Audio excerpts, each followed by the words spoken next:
Welcome to Moonbeaming, a podcast about lunar living, magic, creativity, tarot, and more. I'm your host, Sarah Faith Gottesdiener, and I'm so honored and excited to be here with you today.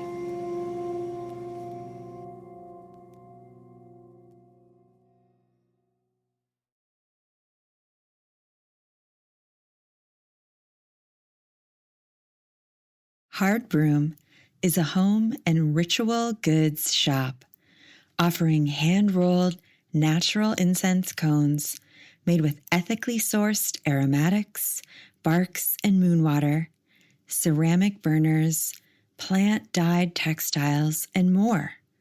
All items are made by artist Morgan Wakefield in her Chicago-based studio and are crafted with sustainability and slowness in mind.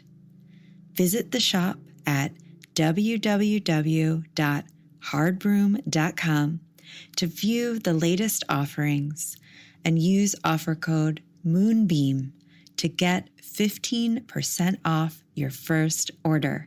Again, use offer code MOONBEAM, all caps, to get 15% off your first order.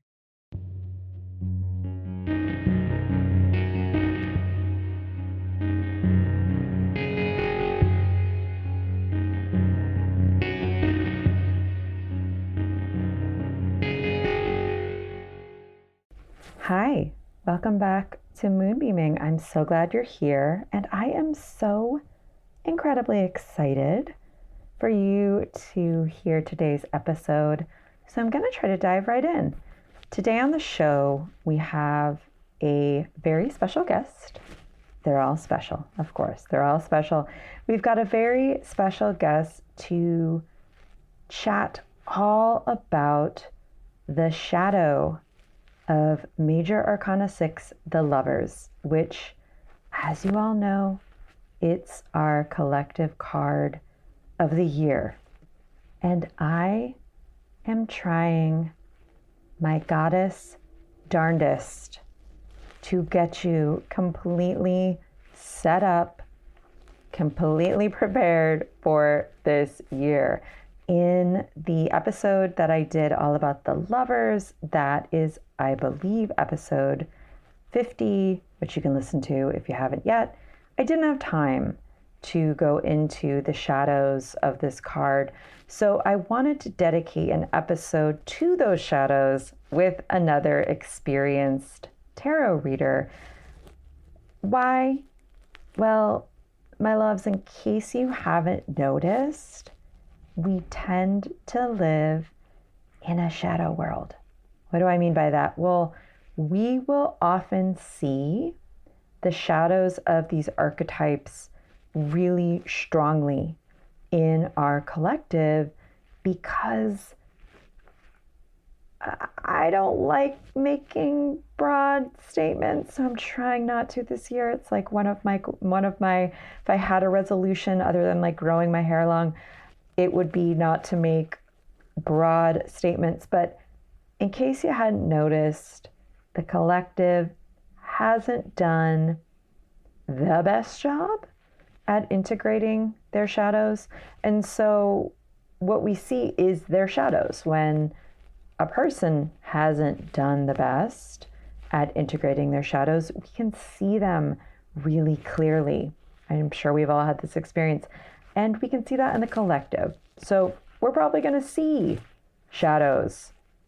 We're probably already seeing shadows. In fact, I know we are, of the Lovers card in the collective. So I wanted to bring on someone I respect very much to give their 2 cents about the shadows of the Lovers card. And so today on the show, we've got an expert, Sanyu Estelle, soothsayer, word witch, tarot reader, and so much more.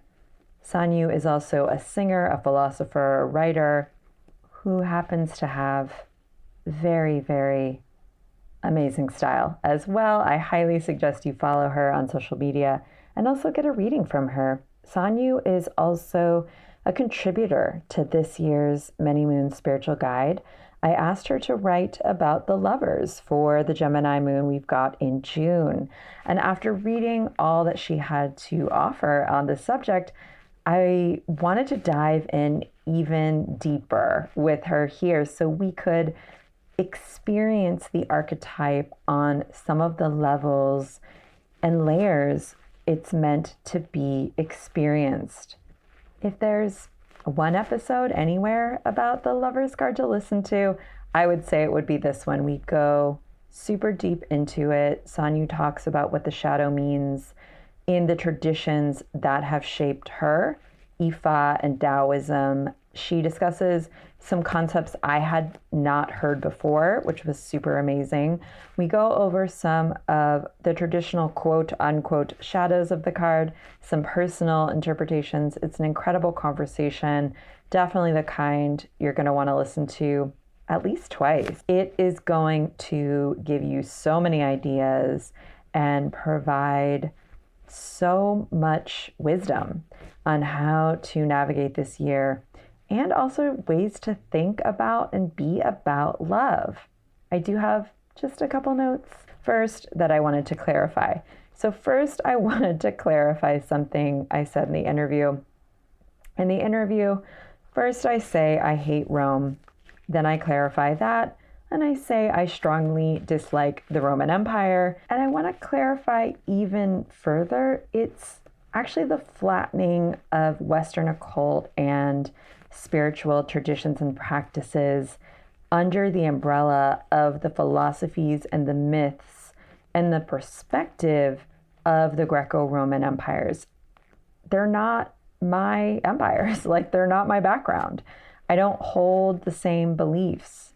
So it's always felt alienating to me personally to learn the occult through the attributions of an empire that was the blueprint in many ways for modern colonialism.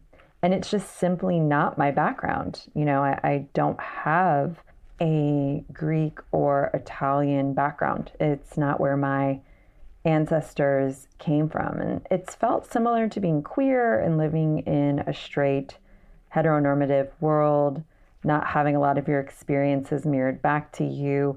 It's similar to whiteness or able-bodiedness being the norm when it just simply is not. That's what I meant to say, and I wanted to say that here because I realized I sounded a little bit like a Rome hater, and I don't hate that city. I've never been there. I'd actually love to go there. I'd love to go there one day. I don't really hate any places except perhaps the Los Angeles International Airport. I can safely say there is no part of me that enjoys that architectural experience. And if you know, I think you know. And if you want to hear more about this, not LAX, of course, but about creating appropriate mythologies or for existing in a world that wasn't created for you, I suggest you listen to the interview that I did with Alice Sparkly Cat, or pick up their book, Post-Colonial Astrology. One last little note about a citation mistake I made in the interview too. I know, I'm really doing great. You know, I've been switching between reading the poetry of June Jordan and Lucille Clifton for all of this month. Highly recommend starting the year off reading poetry every day or just living that poetry life, especially these poets. And so I messed up when I was talking about a particular poem.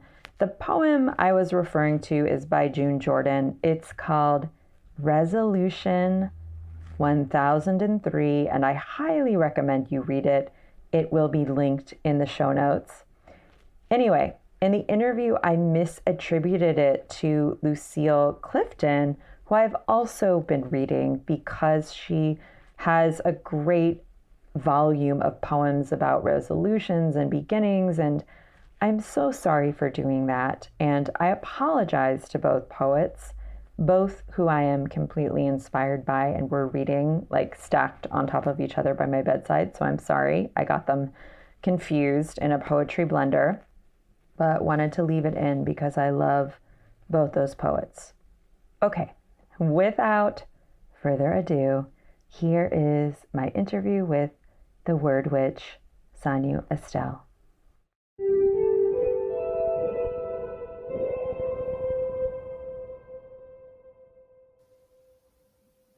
Hello, hello. I have the most special guest, someone I have been so excited to talk to for such a long time, ever since I became aware of their work.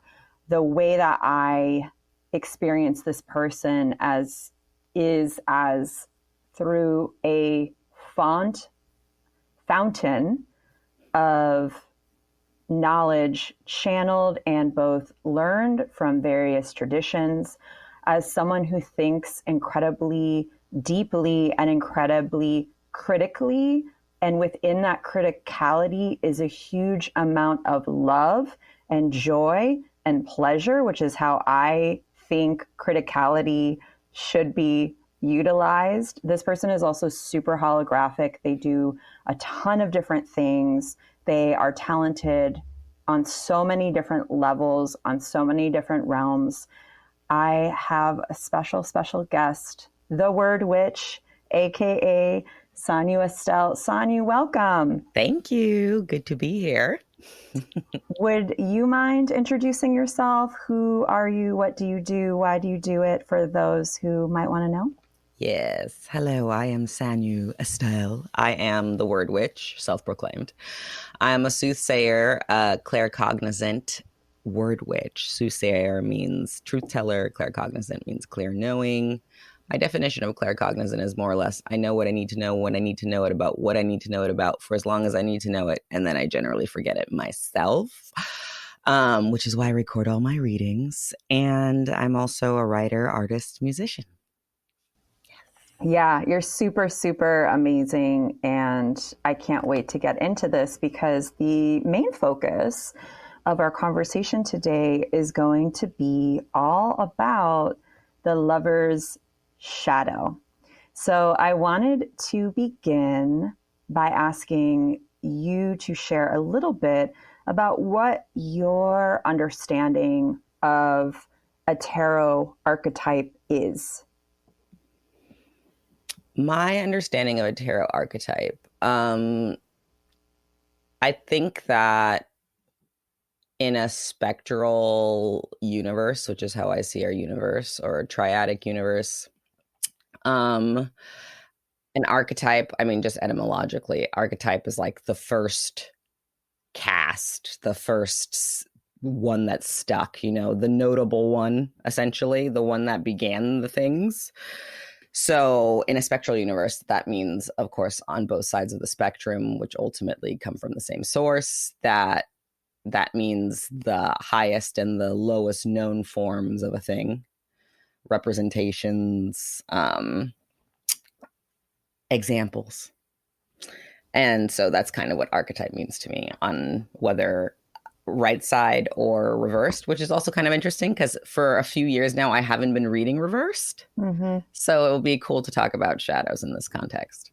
Mm-hmm. I want to go back a couple of sentences. Mm-hmm. You said spectral, so that's what you mean, like everything exists on a spectrum, mm-hmm. right? Mm-hmm. And then the other word you used was triadic. Mm-hmm. When you say that, what do you mean? I'm not sure. Oh, triadic, like masculine, androgynous, feminine, positive, neutral, negative, neutrons, protons, electrons, just that is beyond a base principle of the yes. universe. Yeah. Right. Beyond the binary, mm-hmm. beyond duality, beyond polarity, not saying those things don't exist, mm-hmm. but saying it's both and. Yes. Always both and. Yes. Beautiful. Okay. Gotcha. So what is your understanding of a shadow?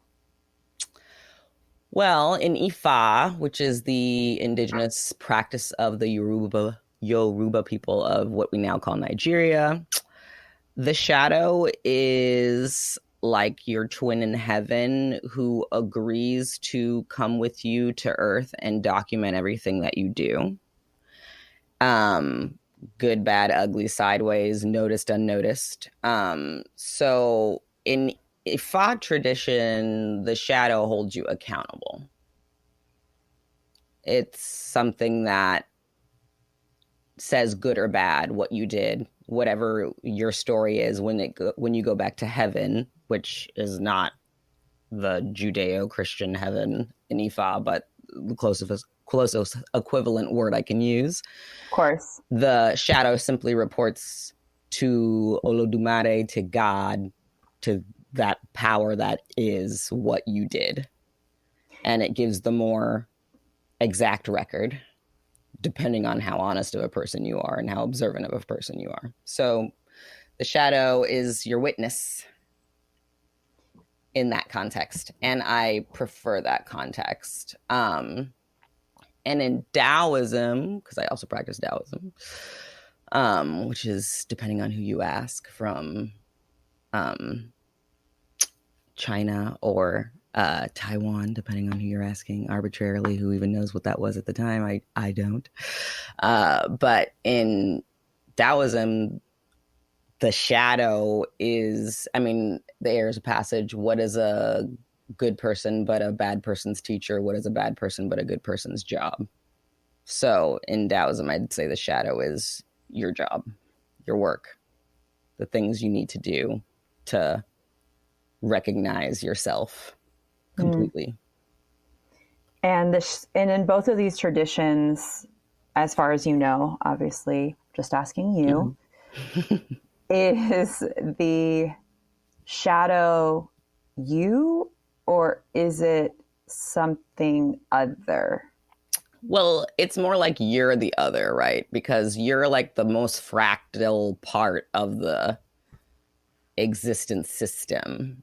Yeah, the most physicalized, the most materialized, but also the most seemingly separate. In the same concept, you have a higher self.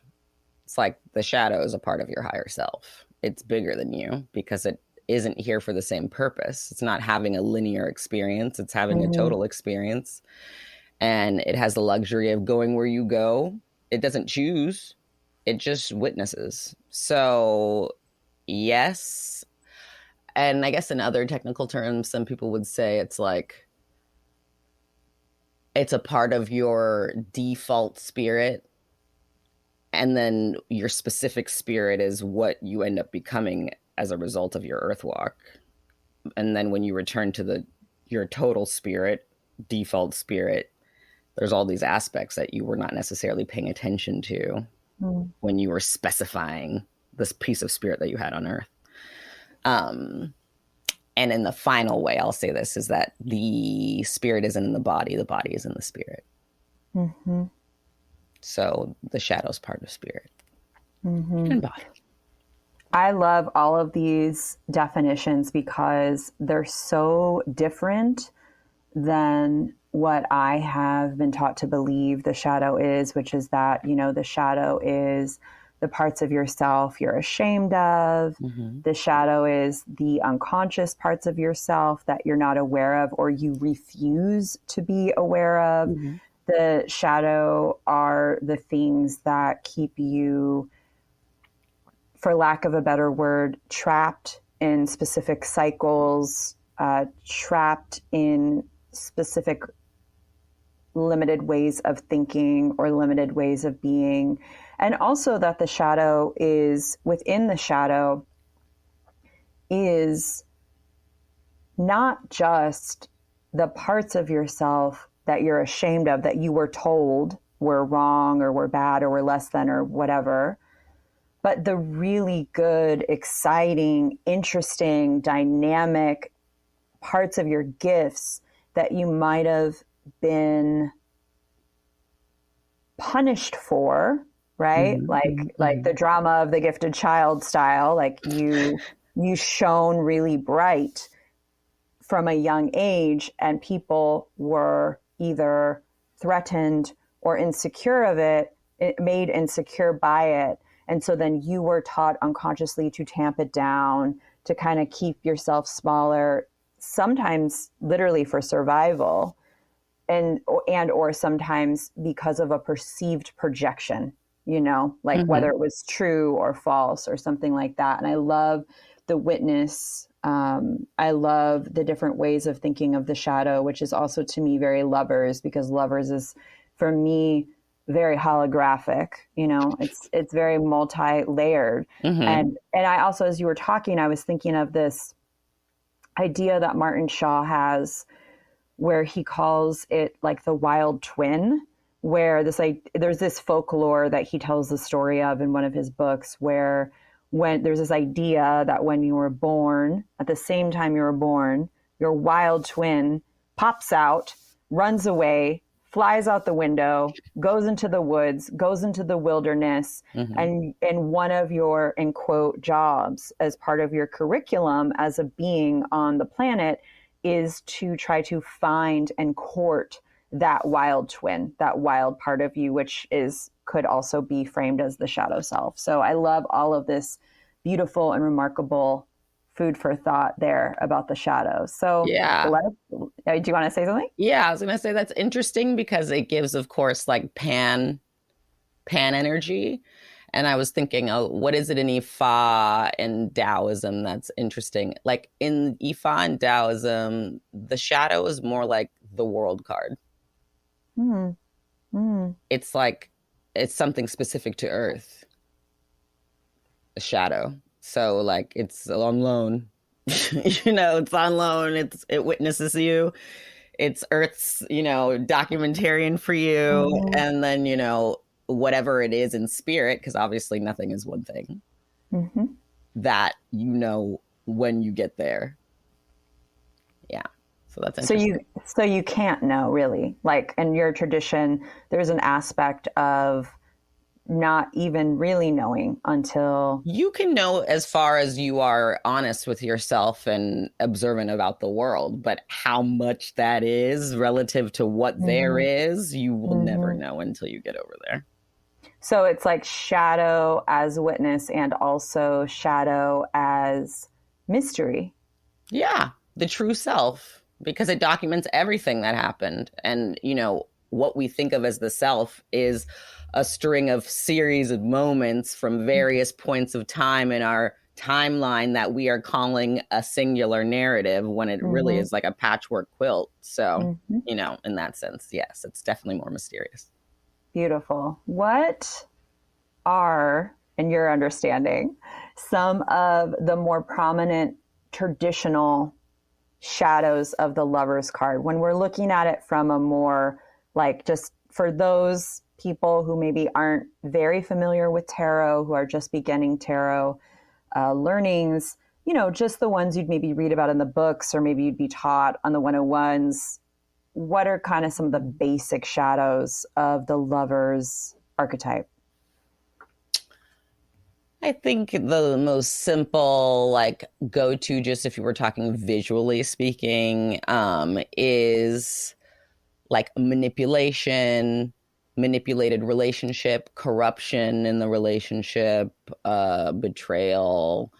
Also, like, of course, binary fixation, like us against the world, quality of energy, to sense ride or die quality of energy in the Lovers as shadow. Yeah, ride or die. Like, death is inevitable. Like, you don't have to plan. Like, you don't have to plan to ride. Like, you're gonna die. You might not be in a car. You may be on a ski lift, but like, you don't have to plan for that. So it's also like trying to do the work that isn't yours. And projection, of course, and codependency, and believing that the other is what influences you more than yourself. Could not say any of that better myself. Yeah, those are all the pitfalls. I love the whole ride or die, because we're going to die. We should just ride, just ride. Like, we're going to die. That's inevitable. You don't need to plan. Death will pick you up when it sees fit, and there's no way around that. I love that. I mean, all of it, right? Propaganda, superficiality, flimsiness, flakiness. Also, I just think in general, because for me, one of the large qualities of lovers is curiosity. A shadow can be a superficial understanding. Like beginner's mind is incredible, and it's something where, at least I can only speak for myself, I'm always the older I get, the more I'm trying to integrate beginner's mind into my life. But there can be a bit of a pitfall when we stop at the first sort of flattened understanding of something. And I think there can also be a pitfall when we forget our knowing.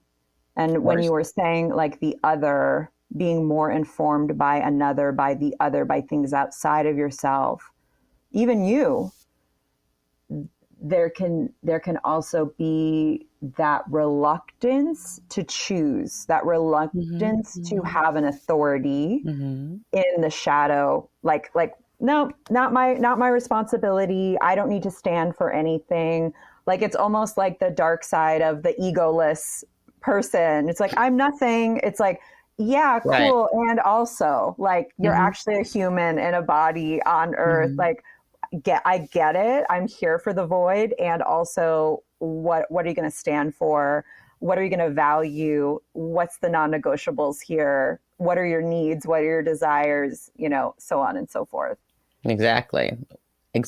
Yeah, I think that's interesting because when you were talking about the sort of superficiality, I was talking to Corinna Rosella of Rise Up Good Witch about this, about like arcs of the tarot and relationships. So an example of that I'll say is like, I think a particular journey is in the Fool, the Hierophant, the Hanged Person, and the World. And of course, for the lovers, I think of the beginning of that journey as, I mean, relationship wise in the typical stereotypical way as the Six of Cups.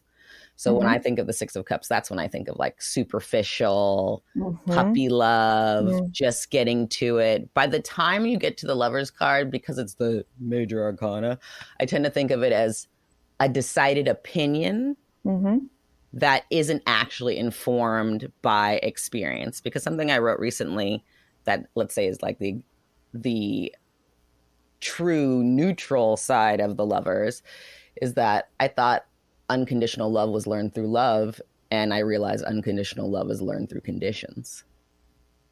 Because without them, how would you know it was unconditional?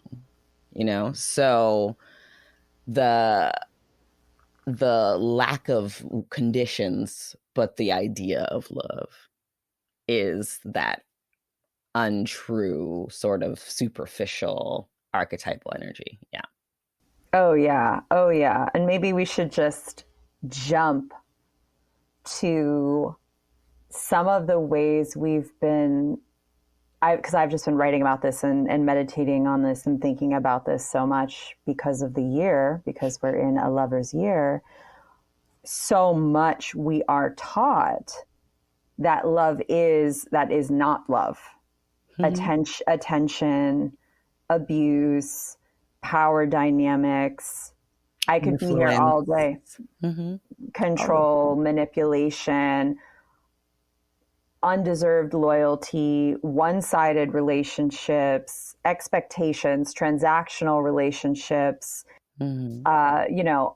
unspoken silent contracts, assumptions, all of these things that we've been taught are love, but in fact are something very different. And I would argue they're not even really even love. It's not even that, it's the opposite of love. It's just, they're just not even, they shouldn't even be entering the chat. Like when we're talking about love, and we see, I think we see that a lot in our world where, we see like attention or quantity or I don't know what else. Yes. Well, we have I feel like we have a lot of skewed ideas about how love manifests. I'm in this chapter of my life where I don't know that anything is actually without love, but love is a spectrum. Actually, that's what I write about in my in my part of the Many Moons Planner, which is that love is a spectrum. And, even the negative spectrum of love is like love under the veneer of something else quite not understanding of love, right? So influence, I don't know, codependency, manipulation, things that appear to look like loyalty or commitment, but that actually are probably coming from a negative place called I don't trust existence to support me outside of this relationship or whatever. Right. And sometimes that is people who are intimately, erotically, sexually involved, and other times that's just like other sort of corrupted pair-like relationships. That can be sibling, coworker, whatever, like neighbor. There's all kinds of manifestations of that. But yes, I think the way that you're talking about love is the same way I feel about power, because there's people talk and throw that word around a lot, and I'm like, is it power or is it force? Is it power or is it coercion? Like, let's get to the details of this. That's right. But I think love as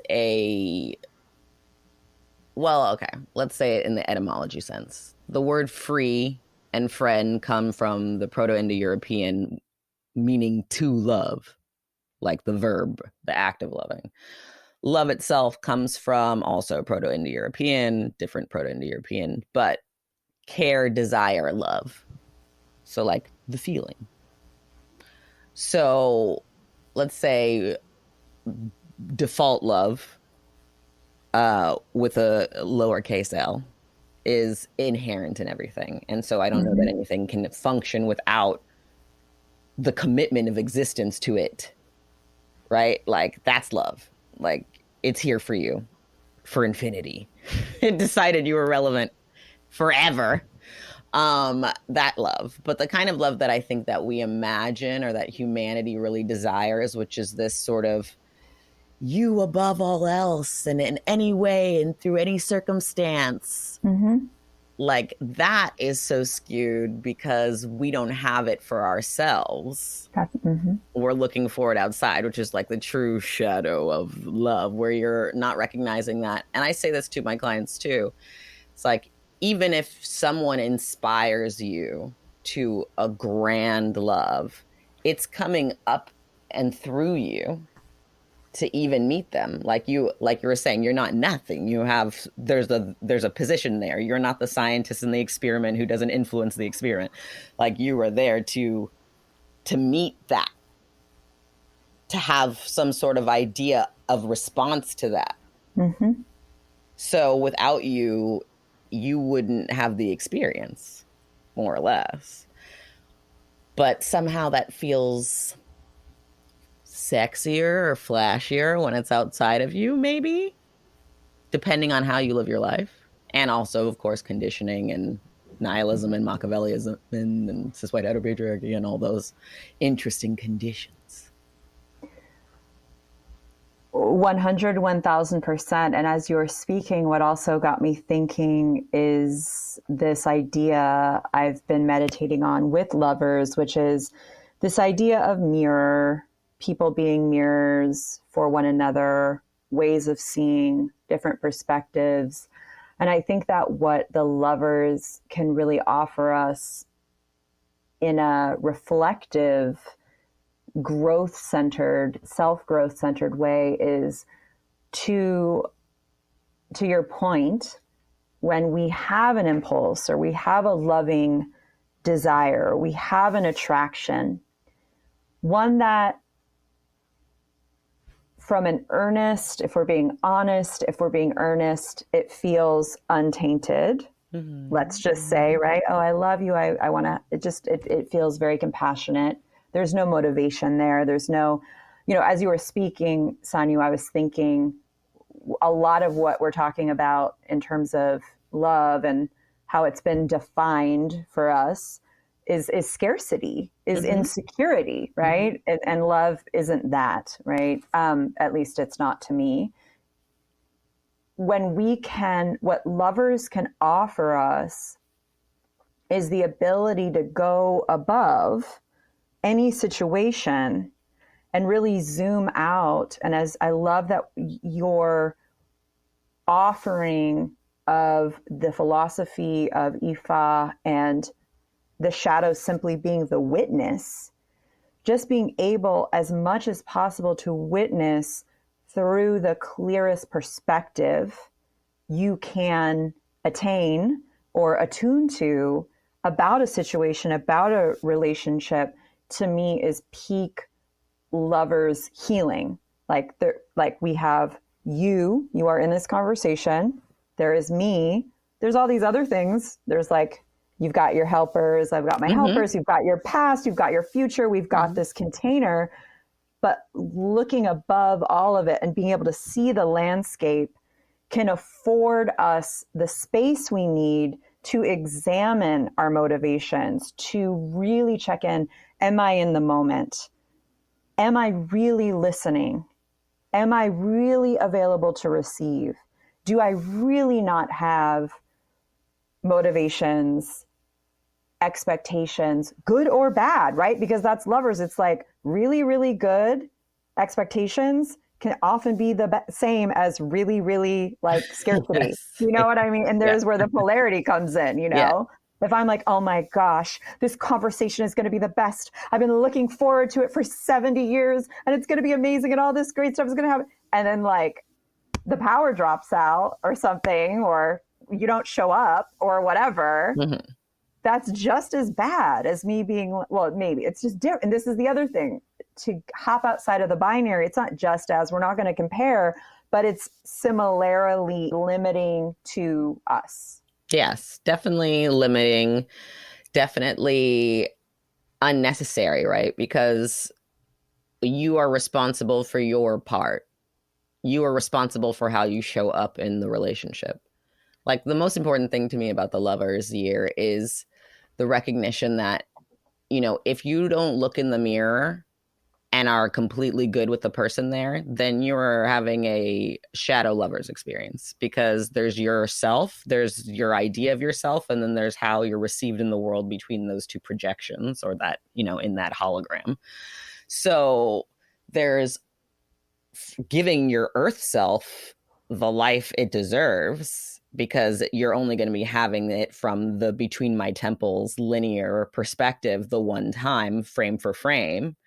And when you get to your deathbed, whenever that might be, if you have the luxury of being in a bed, then, you know, you, or not the luxury of being in a bed for that matter, but like, then you have done everything that you can do. Like, that's one thing about, this is why I say never hold the faults of the living against the dead, because once you're dead in Ifa, especially, you're an ancestor. It doesn't matter if I'm an older sibling and my younger sibling dies. When my younger sibling dies, they are my ancestor, because they have done something I haven't done, which is completed their earth walk. They have learned and done everything that they knew and could do. Whatever our judgments might be about that from the earthly corporal side, it's one thing to say and theorize about what a life should be like, and it's another thing to finish a life. So from that perspective, there's a reverence that we have for all that went on before, including the Bonnie and Clyde ride or die relationship, us against the world. Like, there was a time where humanity really needed that in order to feel any energy to persist, which just speaks to how shitty things were for them, but also just tells you like how far we've come, that we're detaching from these ideas of survival as a means or as a vehicle for affection. And now kind of sort of getting into this area of luxury where we can make choices from desire rather than necessity. especially anyone who's like femme or woman or non-binary or whatever, like anyone who's not doing patriarchy or not benefiting from patriarchy as a system, because the Lover's card, especially when it like came up in the history of tarot, right? Like when this shit cropped up in the 1400s and the major arcana were played as their own separate deck, not with the minor arcana, and they had their own systems of blah, blah, blah. Like at that time, it was like Europe was going through it. It was like a very sexist, terrible place. And so, of course, the idea of the archetypal lovers in that format is going to come through in a feudalistic, in a patriarchal, in a classist way. And so there's also just reimagining what that archetype would mean if it could mean whatever was true and like actual for the individuals involved in a transparent, communicative, consensual way. You know?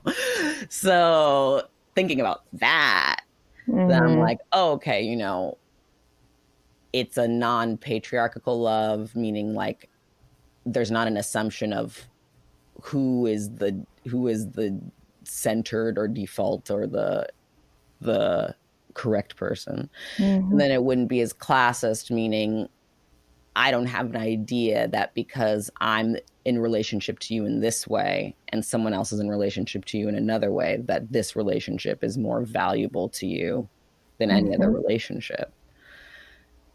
That kind of love, unconditional love, is really the highest form, because it's the mastery of limitation and the embracing of love regardless of limitation. You know, this is when you get to the Archbishop Desmond Tutu, Dalai Lama mastery, like section of the bell hook section of the conversation, where people really come through all kinds of reasons to not, and they still do. And beyond that, they leave you with examples and thoughts and words and like and references to do better. That's the ultimate love. But again, my Venus is an Aquarius, so I'm not very biased. My love is very like, for the collective, everyone should have a baseline that's civil and decent. You know, like that's my idea of unconditional love. Indeed. And as you were talking about, I love that you brought in tarot history, because as you know, and as some of our listeners know, one of the original mass-produced decks, the Marseille Major Arcana 6, was not named Lovers. It was named Choice.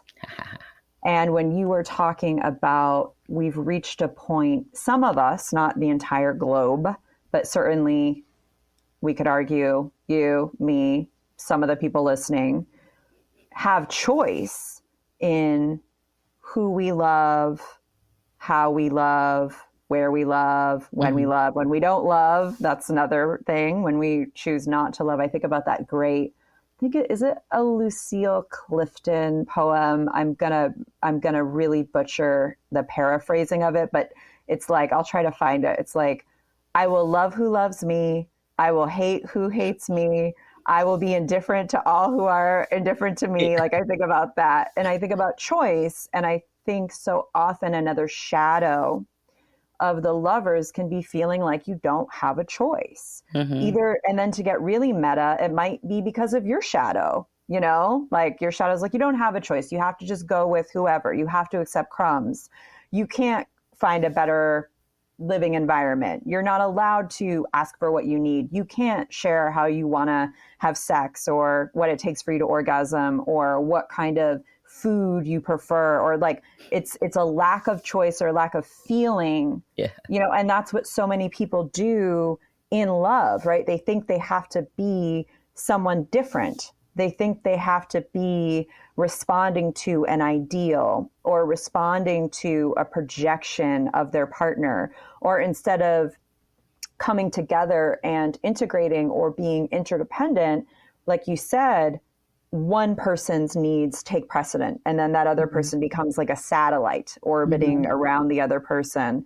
So these are, I think, all things we can be thinking about in a mindful way in our personal lives and in all of our relationships with this card. And I know you shared so much, but I wanted to open up the floor to see if there are any other of your like personal shadow interpretations of this card, especially with clients or in your own life, you know, with this card that we haven't maybe brought up yet. Yeah. Well, first I was gonna say one of my old mentors is calling what you were talking about, like, let's say like a satellite relationship, or when people are supporting characters in your script or whatever, petty tyrancy. And so, you know, that's not love, that's petty tyrancy. Or, you know, the form of love that is petty tyrancy.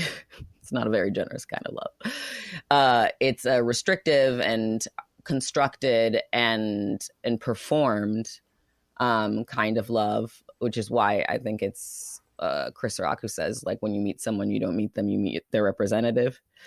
And a lot of people do that out of this idea that love is a construct, right? In the same way that people think, oh, you know, we'll be married and then everything will be fine. It's like, well, the relationship is made up of you, the other person or people in it, and then what that relationship makes you together, how it makes you an influence in the world and how it influences the world as well. So in this lover's year, for one, it's like, if your life isn't something that you feel, you know, romanced by, even though I think romance is a shitty word simply because it comes down to Roman, which is nondescript. But like, let's say Roman in the sense that it's a system or a place that seems like the bastion of something, right? Like the cup of all knowledge, right? Because that's why it was called romance. Like, I hate Rome. Yeah, well, there's great food there, but the traffic is terrible, and so that's the joke in my home, like how much I hate Rome, and I'll collect reasons to hate it. And I'm like always sending my sweetheart like image, like listicles of like the weirdest Roman practices, and like yes, well, there are lots of those. he'll be like, oh, I found a interesting Mary Beard documentary on Rome we need to watch so we can really delve into how horrible. And actually, I highly recommend that documentary series. Actually, it's incredible. It's really interesting. But yes, sorry, I had to. No.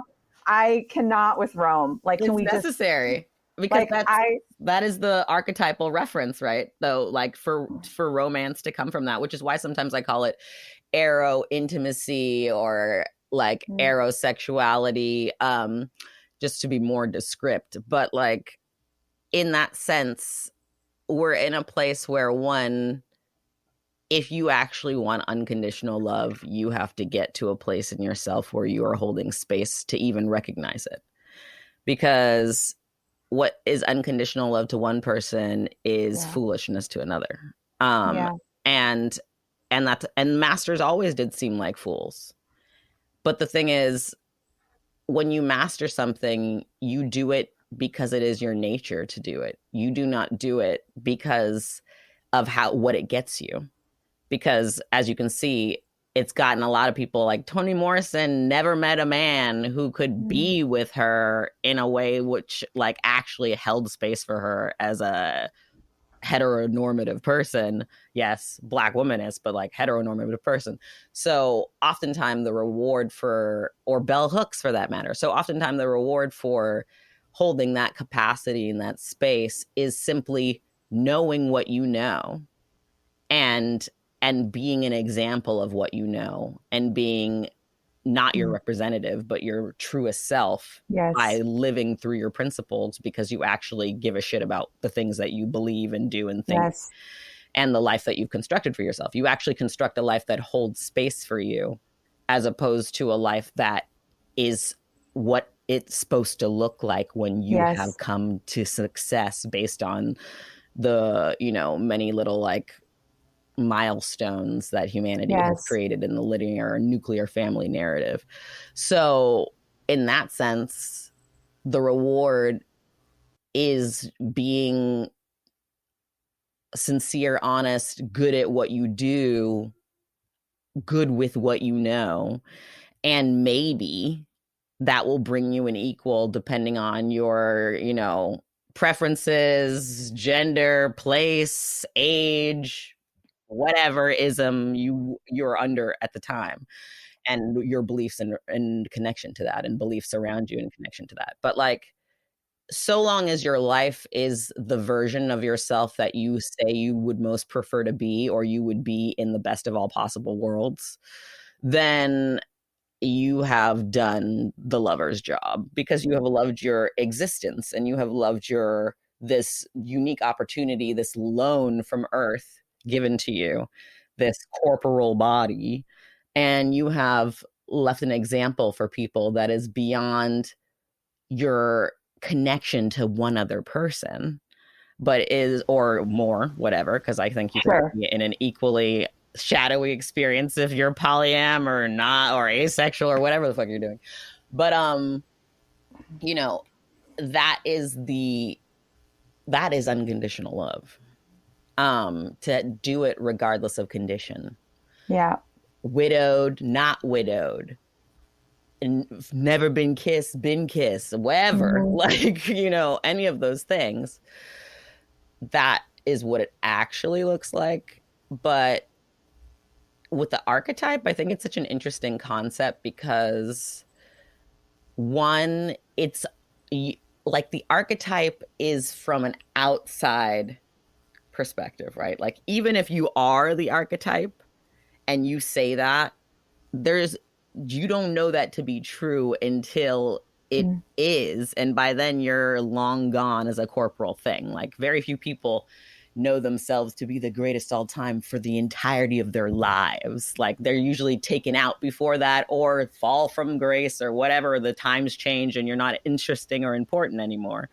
So for that reason, I think of it as, I call it the puzzle story, right? Like, there's no repeat pieces in a puzzle box, because it would be irrelevant. You repeat one, you have to repeat them all. But the way that we have patchworked society is that we see that there are some people who are the corner piece, or the piece with the design on it, and we're like, oh, it's so much easier to be that piece. Like, it's so obvious where it goes, and like, I don't want to be that obscure piece of sky piece of puzzle, because it's so hard to find my place.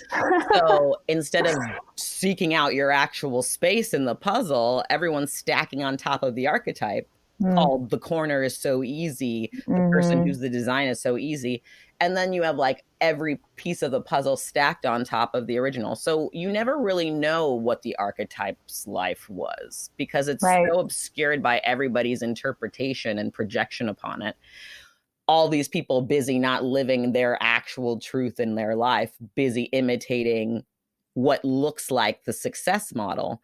Meanwhile, the puzzle never gets finished. We never see the big picture, because there's random pieces out there in the middle. And then as soon as they actually establish themselves, people just stack themselves on top of them, instead of saying, if that person can be themselves, I can be myself, whatever that may be, right? So that's how I think of archetypes, because we have these ideas, but we also have to recognize that this is ideas influenced like right after the Roman Catholic split, from the Byzantine Empire, right before the Renaissance, like at a time where shit was fucked up. So like, the archetypes are too, right? I mean, so I want to say a couple things, because I realized in Meta Lovers, me just saying like, I hate Rome. First of all, I don't actually really hate anything. I prefer the term strongly dislike. And I'm not talking about Rome. I'm talking about the Roman Empire for the 1,000 years that they were the Roman Empire, which is very complex and complicated. That's what I'm referring to. I just want to be really clear. And I don't strongly dislike all of it. I strongly dislike the worst parts of it. Like, to get really lovers about all, like, I'm here for aqueducts. I love marble statues. And also not here for colonization, not here for extreme violence, not here for a lot of things I'm not going to get into. anyway, I just need to clarify because I already know people are already like being like, what? I've turned this off. Like, I just wanted, and actually that's a shadow lovers in terms of me not being nuanced enough, me not getting clear enough about what I'm talking about, you know, like, so then people can then ping pong their projections, and then there's a projection, and then it's like a defense, and then it's just the whole puzzle has been stacked. Yeah, exactly. Jenga style. But to add to your talk about the whole archetypes and like the one thing that I love about the tarot, one of the things that I love about the tarot is that it's this living, breathing progression. So we can say, hey, these archetypes were in a time and a place. They were created by a very specific set of people, which is also very much, I think, again, this nuanced lovers. Let's be nuanced. Let's really be clear about what we're talking about. And I love the idea that there is just not one version of an archetype. There is not just one definition, which I know you've even seen in your research around etymology. It's rare that a word is like one thing, or it's rare that even a word means one thing, right? So it's this living, breathing thing. And I think we can really begin to reimagine, recalibrate, reflect upon what these archetypes can be. And I know that that's one of the aims of the support that you created for the Many Moon Spiritual Guide. You know, so like, I'm wondering if you can kind of take us to your mind space and your intention around what you created, what you're thinking about in terms of growth, in terms of transformation this year. And if you wanted to kind of end by letting us know how folks can work with your spread, how folks can work generatively with the shadows of the lovers, not just for this year, but beyond.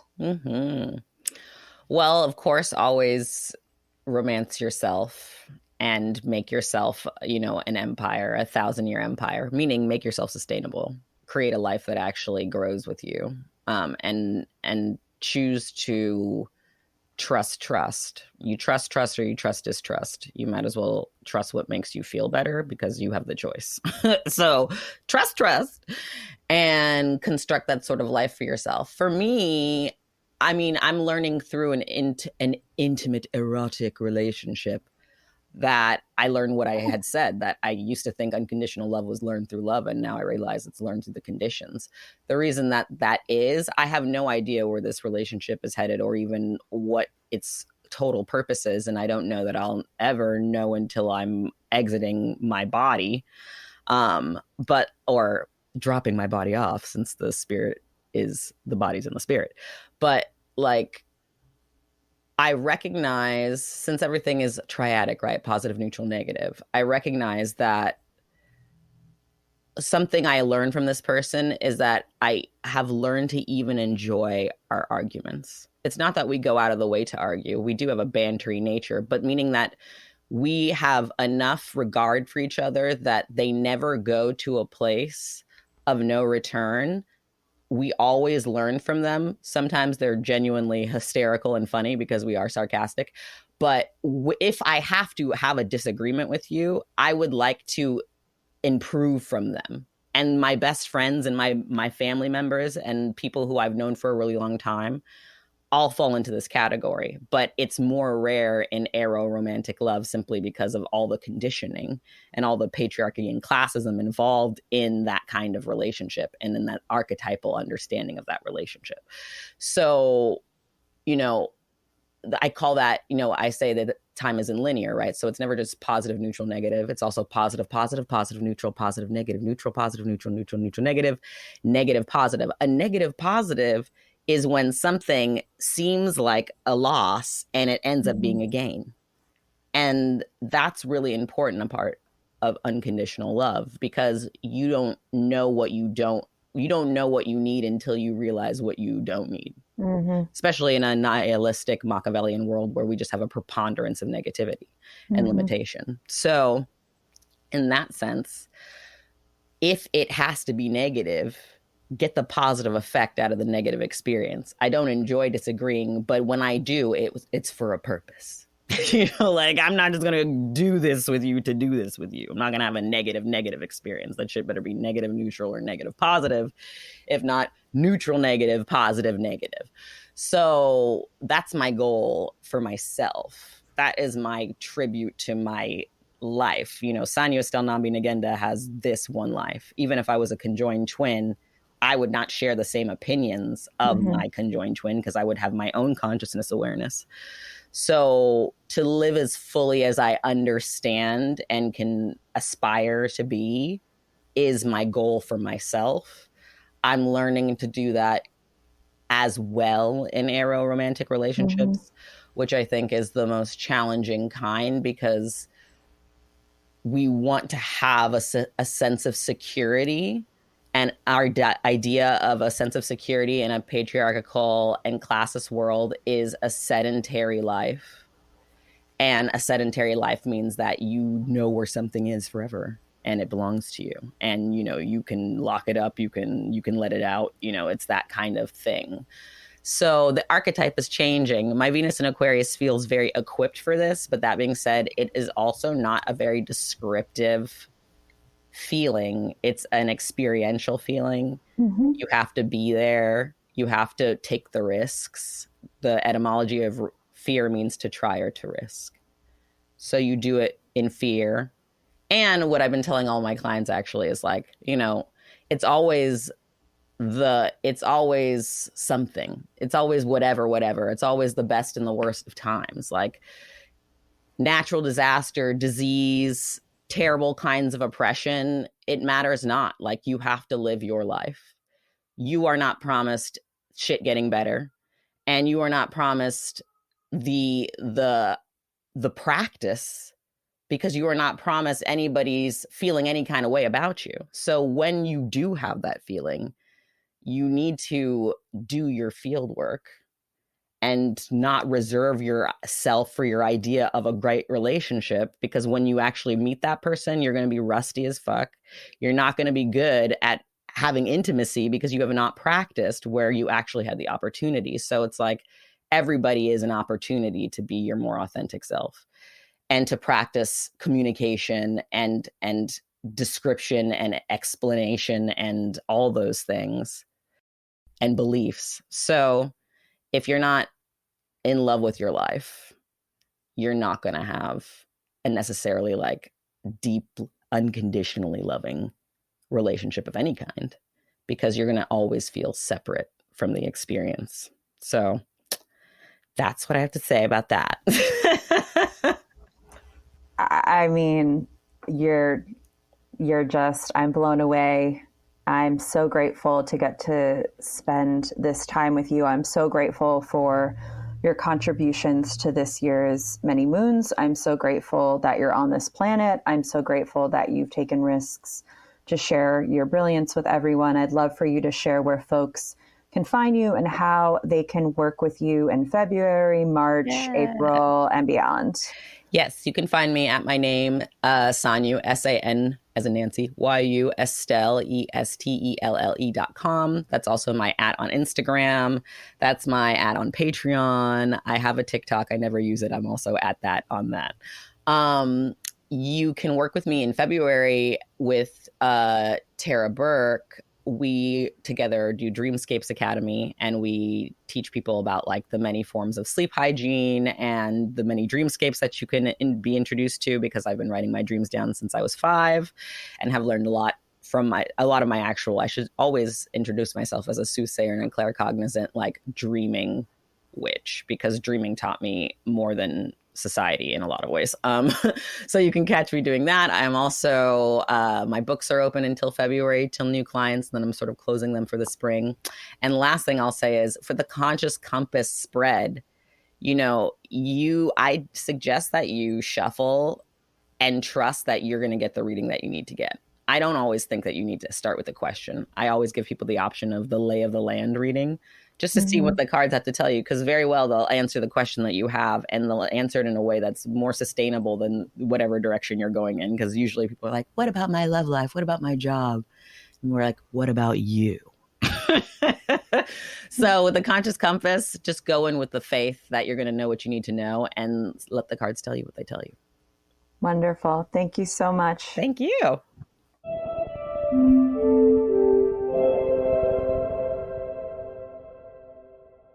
Okay. Did your mind get blown?